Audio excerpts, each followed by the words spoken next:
AIS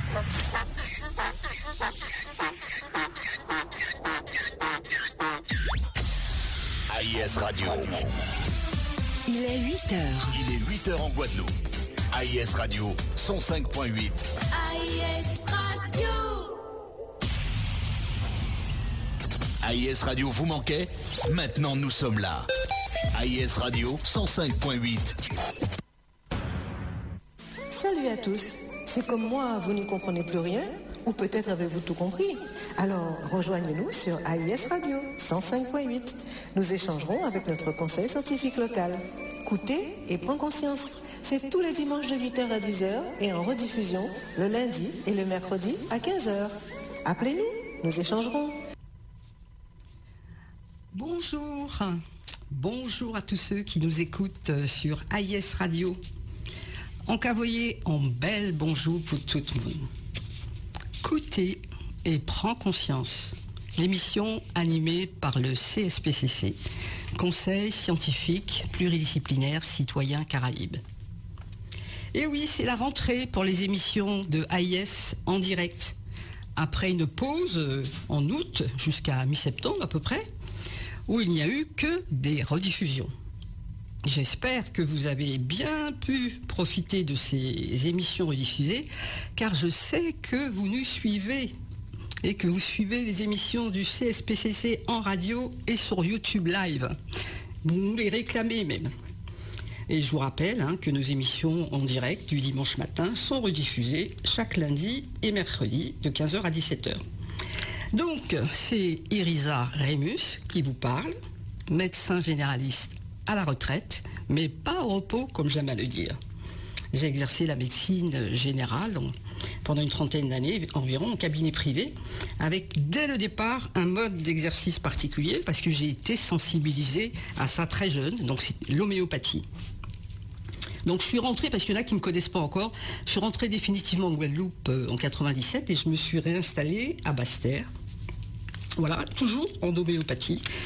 Et ce qui a marqué mon arrivée en Guadeloupe, c'est que je me suis formée sur les plantes avec le premier DU des plantes de la médecine de la Caraïbe. Donc j'ai une approche vraiment très médecine naturelle, homéopathie et plantes. Voilà. Alors, il y a quelque chose que je veux dire aussi, c'est que je n'ai aucun conflit d'intérêt avec l'industrie pharmaceutique. Par les temps courts, c'est mieux en le disant. Ce matin, je suis avec Michela Rosamond pour une émission de 2 heures, au cours de laquelle, donc j'ai dit, vous pourrez intervenir en direct en composant le 0590 54 10 10 et je vais la laisser se présenter. Après, je vous ferai un petit rappel du CSPCC. Michela, bonjour. Bonjour à tous, je suis vraiment ravie d'être avec vous aujourd'hui. Donc, je suis psycho-énergéticienne. Alors, certains se disent, mais c'est quoi ce truc-là encore?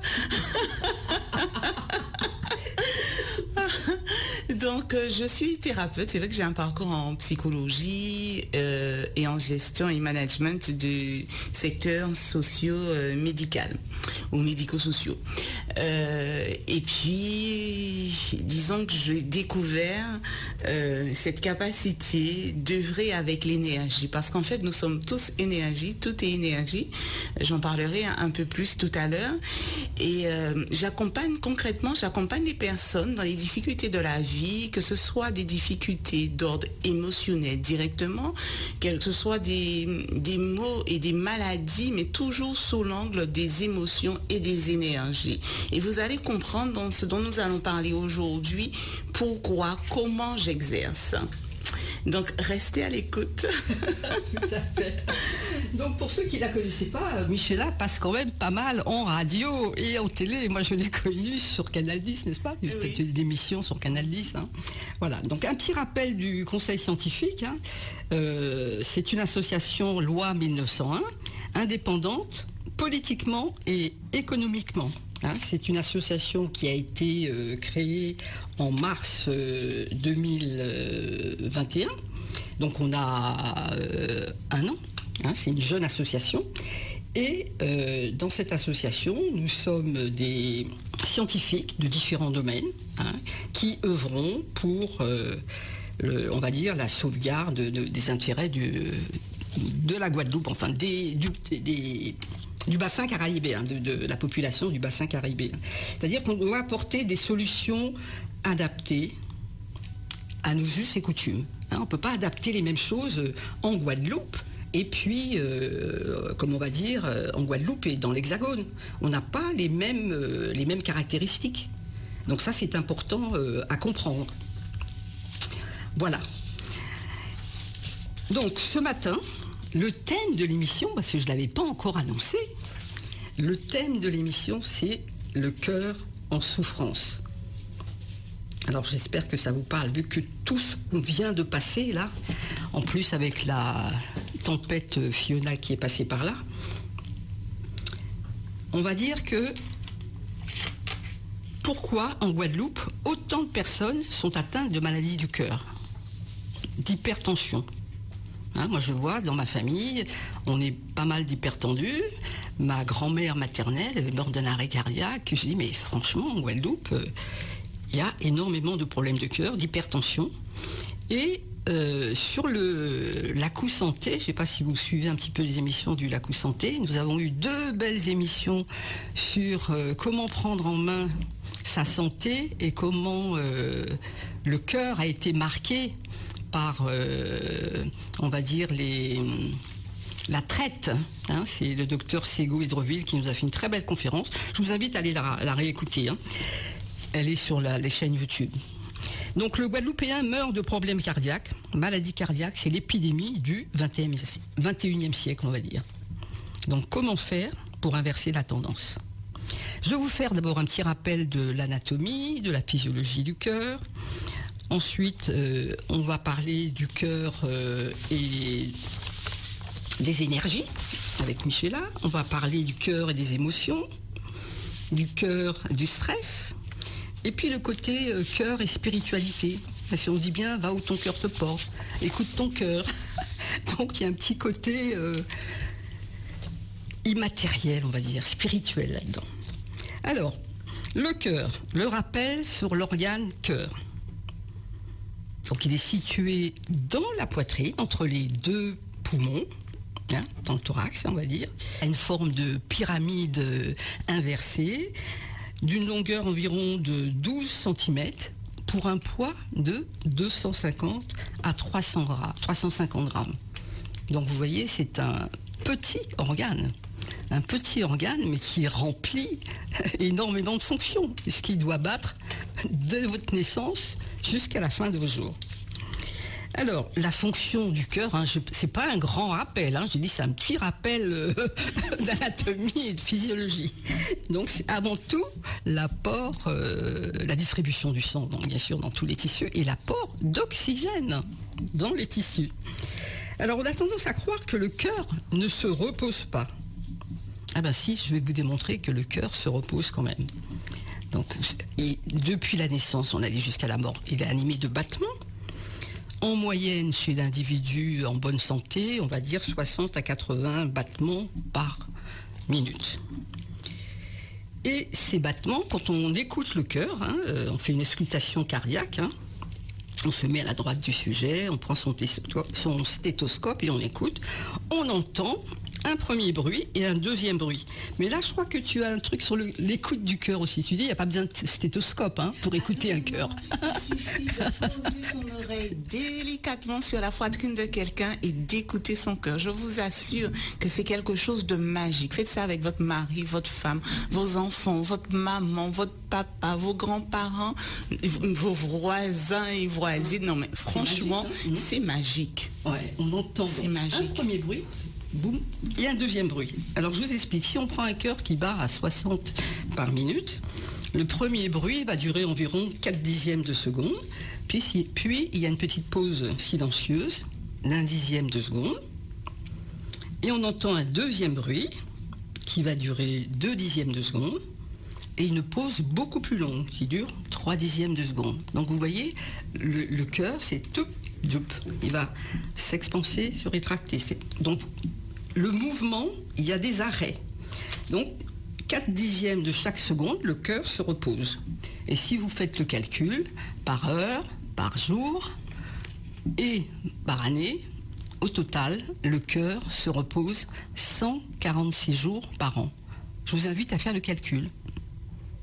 Vous avez bien entendu, le cœur se repose 146 jours par an. C'est pour ça qu'il est aussi performant. C'est un organe solide. Parce que beaucoup de gens ont peur des maladies cardiaques. Non, on peut arriver à soigner toutes ces maladies quand on les prend à temps. C'est un organe solide. Qu'est-ce que ça t'inspire, toi ? Moi, ce que ça m'inspire, c'est, je me dis, mais qu'il est fantastique ce cœur, ce petit organe qui accomplit tant de choses pour nous maintenir en vie. Et du coup, ce que j'ai envie de vous dire, mais c'est que ce cœur, il est encore plus que ça. Et vous le savez, n'est-ce pas, que vous savez que ce cœur, c'est encore plus que ça. Parce que, qu'est-ce qui se passe quand vous vous sentez aimé ? Ou au contraire, qu'est-ce qui se passe quand vous sentez que vous n'êtes pas aimé ? À chaque fois, c'est le cœur qui est touché. Eh oui, à chaque fois, c'est le cœur qui est touché. Dans le premier cas, le cœur se met en expansion. Il y a une expansion, une ouverture du cœur, comme une fleur qui s'ouvre. Et dans le deuxième cas, mais le cœur se ferme, il se contracte. Et on se dit, mais qu'est-ce qui se passe ? Qu'est-ce qui se passe ? En fait, le cœur, c'est l'organe qui va réceptionner la plus belle, la plus douce, la plus puissante des émotions, c'est-à-dire l'amour. Et cela dans toutes ses déclinaisons, qu'il s'agisse de l'amour fraternel, sentimental, amical, et qu'il s'agisse d'expressions diverses de l'amour, parce que quand on parle de joie, on est dans cette expression de l'amour. Et l'amour, c'est ce besoin fondamental. C'est un besoin fondamental, en fait, qui doit être satisfait. Et quand on est dans cet amour, on ressent qu'on est satisfait, ce besoin est satisfait, le cœur nous le dit. Il est léger. J'ai le cœur léger, voilà, le cœur qui pétille de joie, j'ai le cœur ouvert, n'est-ce pas ? Et lorsque notre besoin d'amour n'est pas satisfait, eh bien, on va sentir les choses différemment. Le cœur va nous le dire. Il est fermé, il est lourd, il fait mal, il est brisé, il est cassé, il est fendu, n'est-ce pas ? Oui, c'est des expressions. Absolument. Et en fait, le cœur, c'est un organe à écouter. D'un point de vue émotionnel, vous l'avez bien compris, on est rentré dans l'aspect émotionnel de la chose. Le cœur, c'est un organe qu'il faut écouter parce qu'il va vous dire. Il va vous dire où vous en êtes de votre besoin d'amour, à quel point il est satisfait ou pas. Il va vous renseigner sur votre degré de joie, de bonheur ressenti. Alors là, vous qui nous écoutez, est-ce qu'il semble être en expansion ? Est-ce qu'il chantonne votre cœur ? Est-ce qu'il vous dit qu'il est léger, comblé, heureux ? Beaucoup disent oui, mais est-ce que ça c'est? Oui. Est-ce qu'il vous dit vraiment ça? Ou est-ce qu'il vous dit non, tu dis ça, tu es avec ton mental, tu racontes des histoires, mais moi je vais pas bien. Tu fais semblant, mais moi je te dis que je vais pas bien. Et alors, vous allez percevoir que peut-être votre cœur hurle. Je suis brisé, je suis trop lourd, j'ai mal, ça va trop vite, je perds le rythme. Écouter son cœur émotionnel est en fait le meilleur moyen de savoir où vous en êtes par rapport à votre propre bonheur, si vous êtes heureux ou pas. Il y a une relation qui s'établit tête-cœur qui est vraiment importante quand on parle, le mental et le cœur. Il y a les deux. Et il faut plus écouter quand on veut avoir un réel avis, c'est son cœur. Moi je dis, va où ton cœur te porte. C'est d'ailleurs le titre d'un bouquin, ça. On va faire une petite pause musicale et on revient vers vous, toujours dans le domaine des émotions, cœur et émotions. AIS Radio, 24h sur 24. AIS Radio, 105.8, 105.8, 105.8, 105.8, 105.8, 105.8. Bel bonjour tout le monde. Si vous ne pouvez pas comprendre rien comme moi-même, Oh ben, peut-être je comprends tout bitin là. Vancé, c'est mon là, Vancé, assis AIS Radio 105.8. Nous qui vous comptez avec conseil scientifique en nous. Écoutez et prends conscience. C'est tous les dimanches, 8h pour 10h du matin. AIS Radio, culture, sport, info, santé et environnement. AIS Radio, la voix des sans-voix, 105.8, encore meilleur, encore plus fort. Donc, de retour dans l'émission « Écoutez et prends conscience », dont le thème est le cœur en souffrance. Donc, je vous ai fait un petit rappel de la physiologie, de l'anatomie du cœur. Et je vous ai parlé de son rôle principal, c'était d'emmener l'oxygène dans les différentes parties du corps.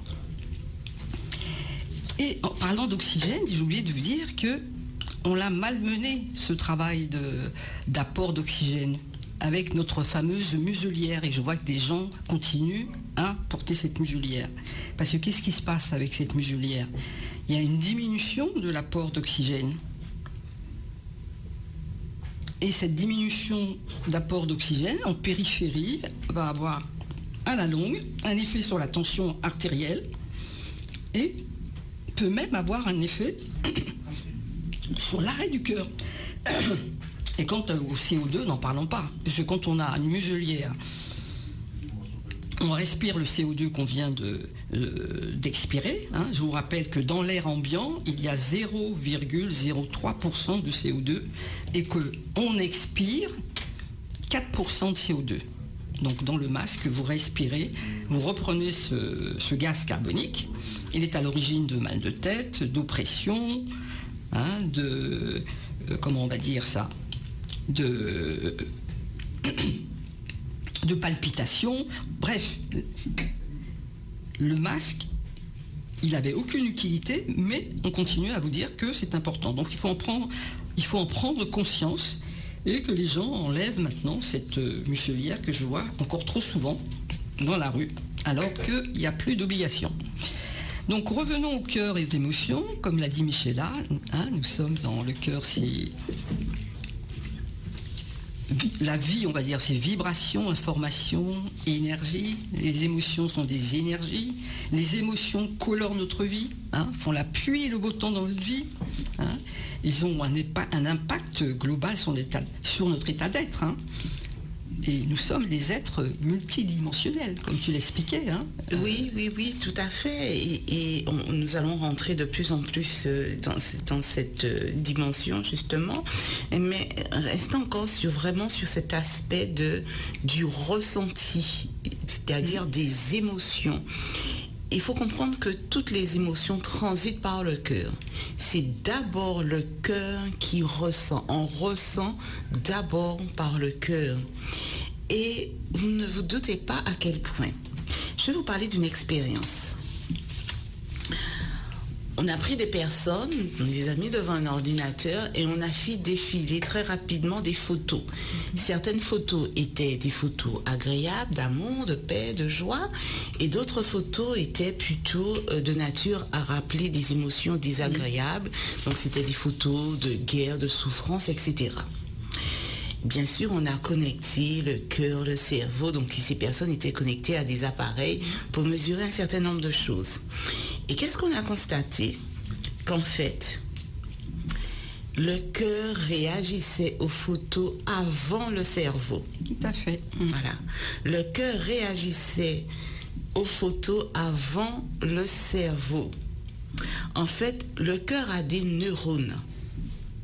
Et le cœur a plus de cellules neuronales que d'autres types de cellules. Ce qui fait du cœur un cerveau. Et en fait, notre cœur est notre premier cerveau. Puisque dans cette expérience, on montre que c'est le cœur qui réagit d'abord. Et qui va envoyer des informations au cerveau. Donc, qui va diriger donner une direction au cerveau. Et ce n'est qu'après que le cerveau va mettre en place un certain nombre de choses pour répondre à cette injonction du cœur, j'ai envie de dire. Et là, c'est pour cela, oui. Je vais bien expliquer ce que c'est que l'émotion. Comme tu dis, c'est avec le cœur que je vis mes émotions. Et qu'est-ce que c'est qu'une émotion? C'est une énergie qui va vous traverser. C'est pour ça qu'on ne peut pas dire qu'une émotion, c'est bon ou mauvais. Voilà, une émotion, il n'y a pas de bonne ou de mauvaise émotion. C'est une énergie peut être agréable à ressentir ou désagréable à ressentir. Ça, c'est important. Donc ça, c'est important. Je pensais le dire un petit peu plus tôt. Mais c'est très bien d'expliquer pour que les gens puissent comprendre cette notion-là. Et donc... pour que les émotions, et c'est pour ça qu'on dit en fait que les émotions sont le gouverneur du corps et de l'esprit. Donc il faut bien que vous compreniez l'importance des émotions. On a tendance à minimiser, à utiliser le mental pour faire taire des émotions. Nous allons revenir sur ça un peu plus tard. Donc, par exemple, il y a une autre expérience, pour vous montrer vraiment la chose. On met un livre devant quelqu'un, on met 2 livres en fait, un livre à sa gauche, un livre à sa droite, et on lui dit de choisir. S'il choisit le livre qui est à droite, donc il saisit de la main droite. S'il choisit le livre qui est à gauche, il saisit de la main gauche. Et qu'est-ce que l'on constate? Avant même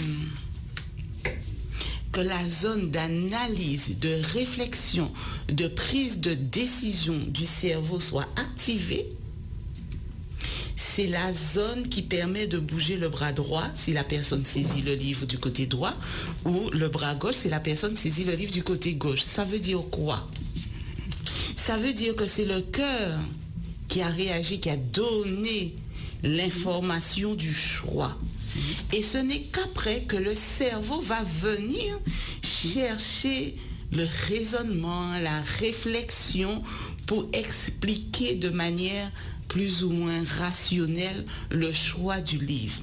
Mais ce sont nos émotions en fait nos émotions, donc le cœur, qui nous amène à faire des choix, à prendre des décisions. On a beau avoir l'impression d'être dans l'analyse, d'être dans la réflexion, d'être dans la logique, ce sont nos émotions qui nous guident pour prendre les décisions. Donc, encore une fois, les émotions sont le gouverneur du corps et de l'esprit. Tout à fait. Et ne pas oublier que ces émotions, ça nous permet d'être en relation avec les autres. C'est ça qui nous permet d'avancer. Parce que sur Terre, on vit des choses pour vivre des émotions. D'ailleurs, on en vit beaucoup, on va dire, par procuration. Quand vous allez au cinéma, quand vous allez voir un spectacle, c'est pour vivre des émotions. Oui. On peut dire ça. Et ces émotions-là, parfois on a du mal à les gérer parce qu'elles ne nous appartiennent pas. On est vraiment... Il y a 2 types de choses. Toutes ces émotions extérieures qu'on ne gère pas et les nôtres avec lesquelles nous ne sommes pas en contact. C'est pour ça qu'il faut absolument rester en contact avec qui on est, sentir ce qui se passe à l'intérieur et dire « Ah, il y a quelque chose qui se passe. Là, je suis triste. Là, je suis en colère. » Être en relation, pouvoir l'exprimer, soit par la parole, soit par la discussion avec un autre, mais évacuer. Si on prend le cas de notre...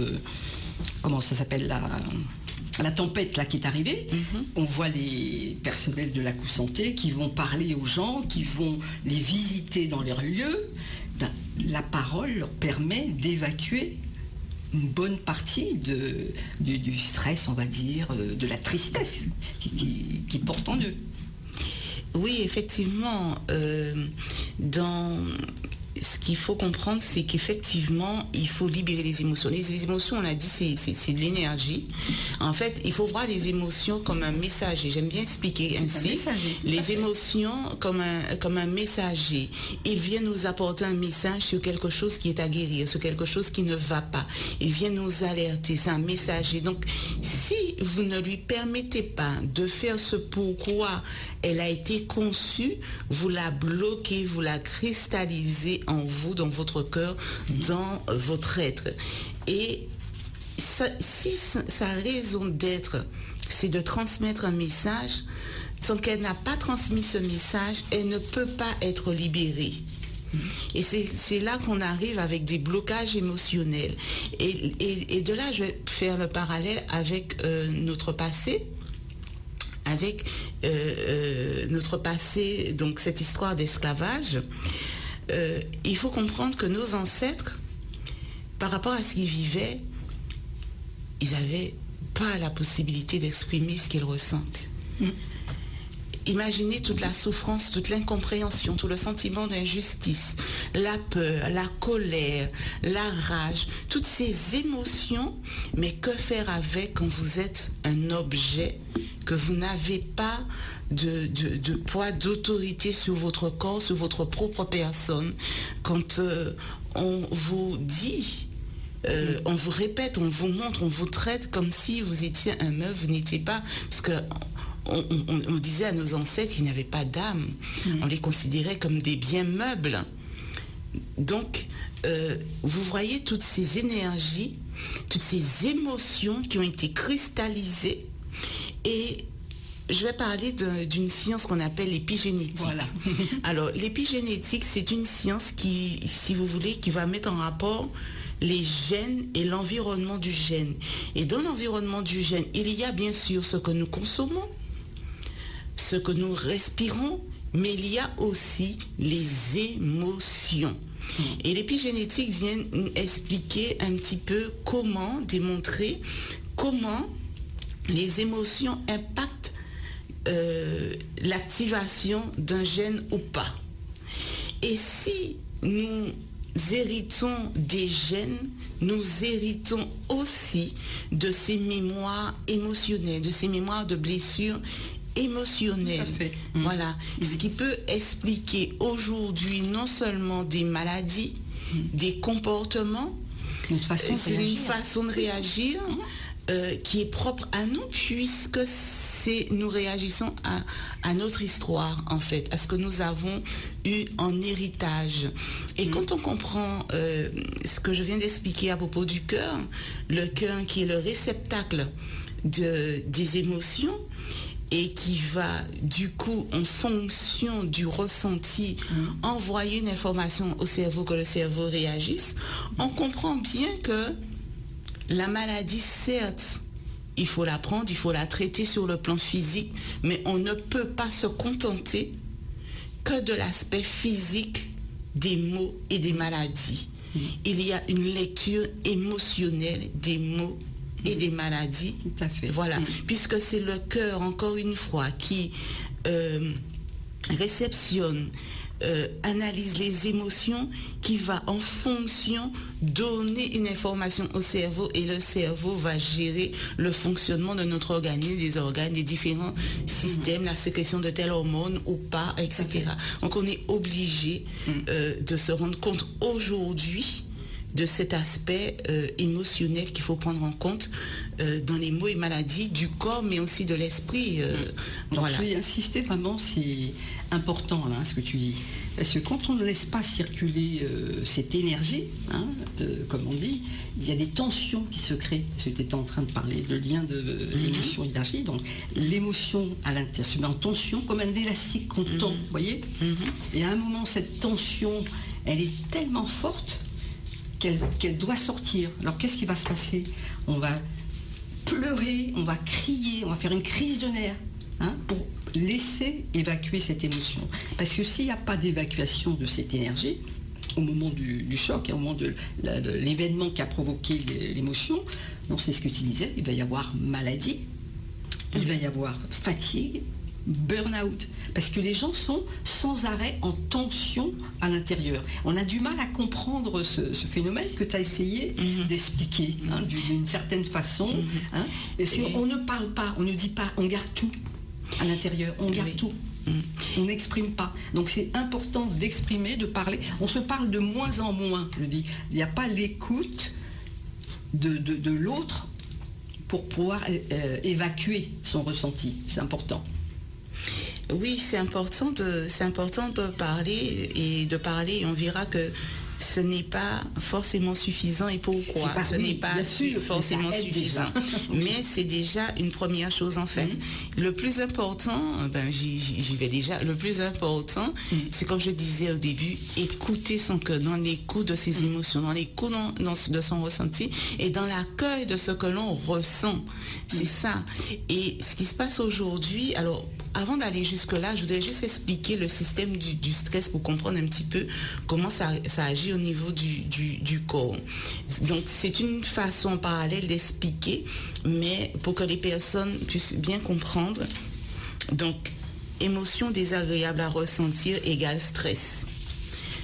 Le corps, le cerveau, du coup, il va chercher à réagir à ça parce que lui, son objectif, sa fonction, c'est de nous maintenir en vie coûte que coûte.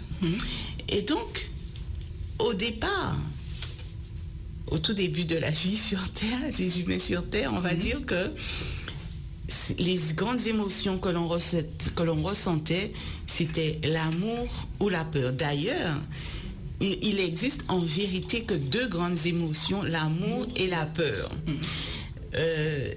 L'amour va se décliner de différentes façons, la joie, la tranquillité, etc. Et la peur va se décliner en termes de colère, etc. Je vais vous expliquer pourquoi tout à l'heure. Revenons à ce phénomène de stress.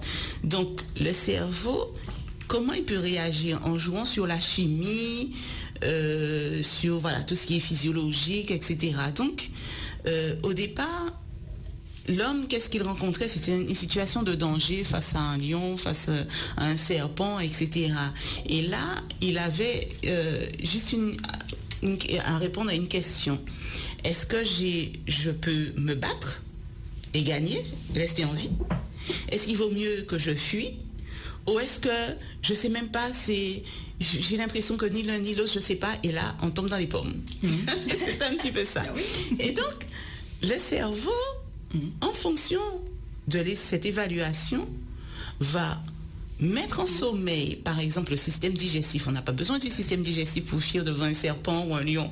Donc, il va mettre en sommeil le système digestif, donc en arrêtant la sécrétion de certaines hormones et tout, et va, au contraire, envoyer de l'oxygène au niveau des jambes. Donc, c'est pour ça que le cœur va s'accélérer pour avoir plus d'oxygène dans le sang et envoyer au niveau des jambes si on veut fuir, au niveau des bras surtout si on veut se battre.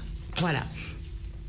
Et aujourd'hui, le danger, donc ce qui provoque chez nous des émotions désagréables, donc ce qui nous stresse, ce sont des choses contre lesquelles on ne peut pas se battre à coups de pied ou à coups de poing, on ne peut pas courir, même si on prend la fuite, c'est là, on ne peut rien faire. Donc on se retrouve au fil du temps, si on n'a pas agi au niveau des émotions, au niveau de l'énergie, eh bien, on se retrouve au fil du temps sans cesse avec cette alerte.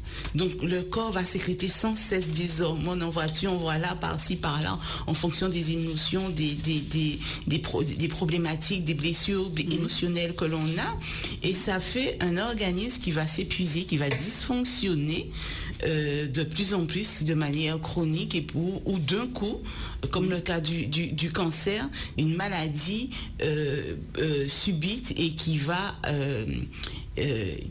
agir de manière exponentielle.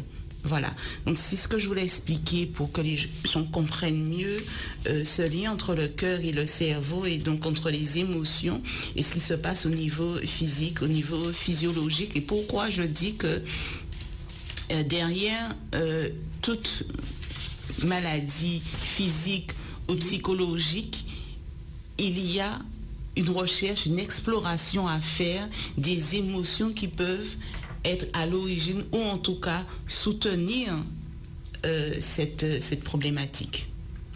Tout à fait. Là, tu es parti un peu sur le stress déjà. Oui, parce que quand on parle d'émotions désagréables, de réactions, c'est ce qu'on appelle communément le stress. Hein. Voilà, c'est ce qu'on appelle communément le stress, parce que le stress, c'est un mot général qu'on emploie en veux-tu, en voilà. Après, pour exprimer cette sensation de malaise, de tension dont tu parlais tout à l'heure. Et donc, oui, j'aimerais ici expliquer pourquoi nous disions tout à l'heure, Irisa, que il n'y a que deux grandes émotions, la peur et l'amour. L'amour, ok, tout le monde voit. Maintenant, pourquoi je dis la peur? Je dis, mais ouais, et le chagrin, la tristesse, et la colère, et ceci et cela. Ouais, mais ça se regroupe. Mais c'est qu'en fait, derrière toute colère, toute tristesse, tout chagrin, on va retrouver systématiquement une peur. Si on va reculant, on retrouve une peur. En général, la tristesse, par exemple, que l'on va ressentir dans la perte d'un être cher, par exemple, c'est simplement la peur de ne pas arriver à faire face au manque de cette personne, à l'absence de cette personne. C'est la peur que la douleur nous submerge. C'est la peur de perdre pied et qui va se décliner en tristesse. Donc on revient toujours à la peur. Quand on prend la colère, c'est la peur de laisser l'autre nous envahir trop, parce que la colère est une émotion qui va nous permettre de dire stop à l'autre, donc de préserver notre intégrité. Voilà. Et donc derrière la peur et derrière la colère, il y a la peur de ne pas réussir à se préserver, à conserver notre espace personnel, à laisser l'autre l'envahir et nous faire perdre notre intégrité. Donc il y a vraiment deux émotions des émotions, voilà, où on est dans l'amour, où on est dans la peur. Si on n'est pas dans la peur, on est dans l'amour. Si on n'est pas dans l'amour, on est dans la peur. Ça vraiment, c'est oui, mais quand essentiel. tu dis l'amour, c'est la joie aussi. C'est tout ce qui va avec l'amour. Donc absolument. C'est pour ça, quand on dit être dans l'amour, au mieux dire être dans la joie, dans le bien-être, toutes ces choses-là, quoi, ce qui vont avec le mot amour. Parce que parfois on dit d'être dans l'amour, c'est un peu vague, je trouve. Oui, c'est un concept qui peut être un peu vague. Et puis en fait, quand on est dans l'amour, effectivement, ça va s'exprimer ponctuellement par de la joie ou autre émotion agréable. Donc on voit bien, c'est avec le cœur qu'on vit ces émotions. Oui, absolument. Comme tu disais, une porte qui claque, un gros bruit, tout ça. Ton cœur accélère. Oui. Le cœur, vraiment, c'est le maître des émotions. Il gouverne l'esprit, le mental. Comme on dit, je souris, je respire. Le sourire ouvre le cœur et fait circuler l'énergie. T'as cette notion-là, le sourire, c'est vraiment quelque chose de fabuleux. Donc souriez plus, on nous a empêché de sourire avec le port de la muselière. Donc, et juste avant d'aller plus loin, je voulais juste revenir sur cette notion d'amour, voilà, des deux émotions. Et ne voilà-t-il pas que je perds ce que j'allais dire. Oui, je vais faire le parallèle, en fait, montrer aux gens comment attirer l'attention sur le fait que notre société, donc dans l'éducation que nous recevons des parents, des adultes, de ce qui est transmis comme croyance, va attribuer en fonction du genre des émotions qu'il est correct ou non d'exprimer. Et en général, on va accorder à l'homme d'exprimer sa joie et d'exprimer sa colère. Et on va accorder à la femme d'exprimer la peur. Et la tristesse. Elle peut pleurer. Oui, elle peut pleurer. Oui, elle peut pleurer. Et sa peur et la tristesse. Un homme... on dit aux petits garçons, ouais, les garçons ne pleurent pas. Voilà. Et c'est comme ça que vous allez avoir une femme, par exemple, qui est en colère. Ah ouais, qui arrive et elle est mal. Ok, elle a ses. C'est. Il cachait son bité. N'est-ce pas? C'est. Voilà, et l'homme, quand l'homme a peur, vous savez ce qui se passe? Ben, l'homme se met en colère. Un homme qui a peur se met en colère. Et la colère amène l'agressivité. Quand on entend les féminicides, etc., ben, c'est une explication aussi. C'est-à-dire que l'homme n'a pas le droit d'exprimer sa peur. Il n'a pas le droit de montrer qu'il a peur de qu'est-ce qui va devenir sans cette femme-là, qu'il pense que c'est... voilà. Et donc, il va... il n'a pas le droit d'exprimer la peur et la tristesse. Donc, du coup, qu'est-ce qui lui reste? À exprimer son mal-être par la colère. Voilà, par la colère, qui dit colère, agressivité, violence. Voilà. Donc, pensez-y. Vos petits garçons, autorisez-les à ressentir, à exprimer, parce qu'ils le ressentent d'emblée. Donc, autorisez-les à exprimer leur tristesse, leur peur. Il n'y a pas d'émotions qui soient des émotions féminines ou des émotions masculines. Ce sont des émotions humaines, point final. Et ce que l'on ressent, c'est ce que l'on ressent. Arrêtez de dire aux enfants: non, mais pourquoi tu es en colère pour ça? Non, pourquoi tu as peur pour ça? Et, non, ce qu'un être ressent, c'est ce qu'il ressent. On n'a pas de maîtrise de ça. Ce qu'on ressent est toujours juste. C'est pour ça que d'ailleurs, très tôt, c'est vers l'âge de 7 ans à peu près qu'on se coupe de ces sensations. Parce que jusque vers 7 ans à peu près, l'enfant est spontané, il pleure, et on va le consoler, ça se passe, il repart, il passe très vite du rire aux larmes. On le laisse vivre. Mais à partir de 7 ans à peu près, on dit ouais, mais il faut que tu sois raisonnable, il faut que tu fasses comme ci, il faut que tu fasses comme ça. Donc l'enfant exprime de moins en moins ses relations, ses réactions, ses sentiments. Il tombe, on lui dit mais non, c'est rien. Donc il ne peut plus exprimer qu'il a mal. Donc moi je dis toujours aux parents, quand l'enfant tombe, lui dire mais je vois que tu t'es fait mal, hein. Je vais te soulager, je vais passer un petit peu de pommade, ce qu'il faut pour te soigner. Mais ne pas lui dire que c'est rien. Oui, on a tendance à dire c'est rien. Oui, non. Et c'est comme ça qu'on bloque ces réactions tout petit, très tôt. Oui, c'est rien. Pourquoi tu pleures pour ça? Pourquoi tu pleures? Donc c'est vraiment important de s'exprimer et d'exprimer ses relations et que l'autre est là pour l'écouter. Et l'enfant, ça commence tout petit. Ça commence tout petit, même bébé, ça commence vraiment tout petit à laisser montrer à l'enfant qu'il a le droit de ressentir ce qu'il ressent. Et que même si on peut ne pas comprendre pourquoi il réagit comme ça, pourquoi il a cette émotion-là, mais c'est son droit de ressentir cela et de l'exprimer.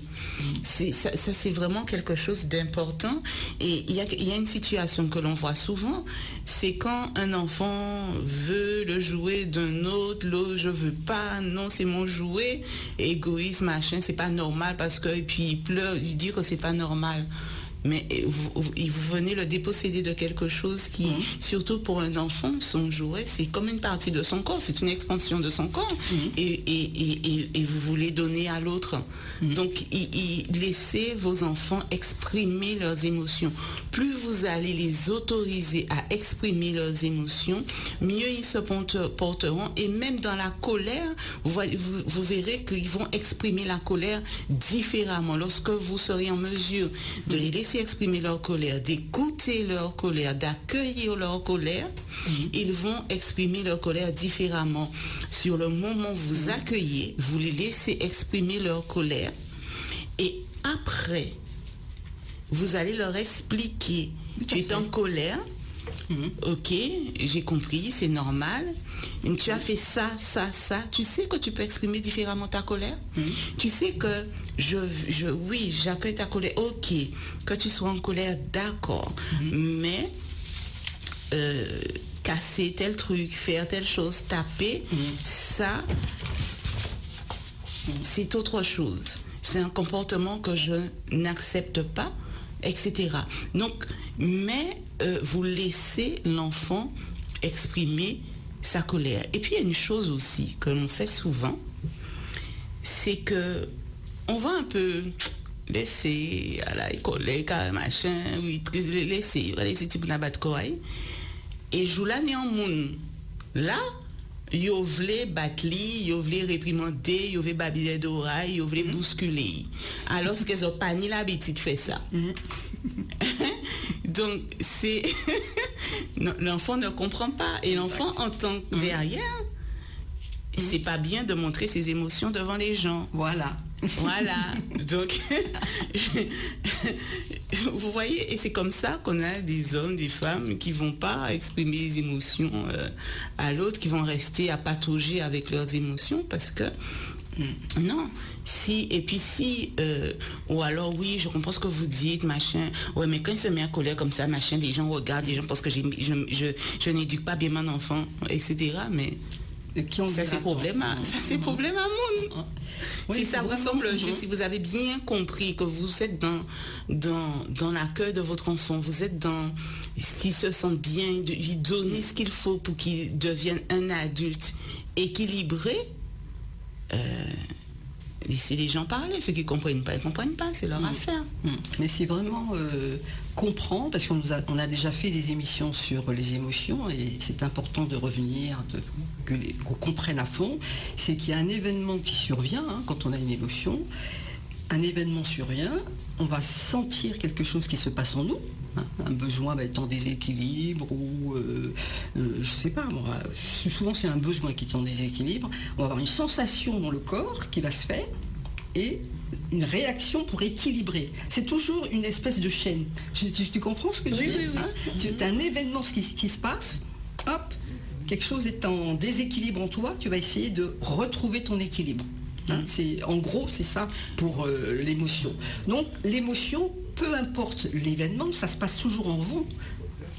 Le déséquilibre, c'est en vous, donc c'est à vous de rétablir votre équilibre. Donc, il y a des petits moyens que je dis pour le faire, c'est être à l'écoute de ce qui s'est passé à l'intérieur quand on est adulte. Pour un enfant, lui dire « Ah, s'il pleure, je vois que tu es triste, je vois que tu as des yeux, tes yeux qui coulent, qu'est-ce qui se passe ?» Donc pour lui permettre de bien exprimer et puis ressentir ce qui se passe, le mettre en lien avec ce qui est à l'intérieur de lui. C'est important de faire cette appréciation, parce que l'enfant, souvent, il ne se rend pas compte. Et il permet de l'aider à exprimer ses émotions. Parce que beaucoup d'enfants n'arrivent pas à exprimer et ne parlent même pas de leurs émotions. Ils ne savent pas. Donc, bien comprendre que ces émotions nous appartiennent, c'est une sensation que nous vivons à l'intérieur, même si c'est l'autre. Il nous dit oui, mais c'est toi qui m'as mis en colère. Non, mais tu vis ta colère. Il y a eu un événement, mais c'est vraiment on est en lien avec l'autre, et souvent on accuse l'autre d'être responsable. Il faut faire attention à ça. Voilà. Et tu parlais tout à l'heure du masque, et en fait, et de l'expression des émotions, etc., de l'écoute, on parle de tout ça. Il y a un élément qui est important. Alors, dans l'expression, déjà le ressenti, donc savoir comment ressentir ses émotions, et après, savoir reconnaître l'émotion en fonction de ses ressentis. Ensuite, il y a pouvoir l'exprimer par des mots. Et ce qu'on constate, c'est que le vocabulaire des enfants devient de plus en plus pauvre, notamment au niveau des émotions. Et les enfants ont du mal à exprimer, à mettre des mots, à expliquer vraiment ce qu'ils ressentent. Donc à trouver les mots pour s'exprimer. Et ensuite, il y a cette notion aussi de jeu, de tout ce qui est numérique, où les enfants, où la relation physique en face à face se perd. Et j'entends des jeunes qui sont en relation, donc mon petit copain, mais mon petit copain, on ne discute que par les réseaux sociaux. Voilà. On ne se voit pas. Même si on habite la même ville, on peut se voir, mais on ne se voit pas. Voilà. Perdu le lien. Voilà. Donc on perd le lien, mais ça veut dire que le face-à-face, ce temps qu'on passe à regarder l'autre. Et là, pour revenir au masque, le visage nous aide à lire l'émotion de l'autre. Le visage nous aide à lire l'émotion de l'autre, donc à reconnaître dans quel état émotionnel est l'autre, pour pouvoir accueillir ses émotions, pouvoir l'aider à exprimer ses émotions et mieux le comprendre. Donc ça joue dans la communication, mais malheureusement tout ça, ça fait que ça se perd un peu. On va faire la petite pause horaire et puis nous allons revenir tout de suite vers vous. 105.8 AIS Radio, l'original.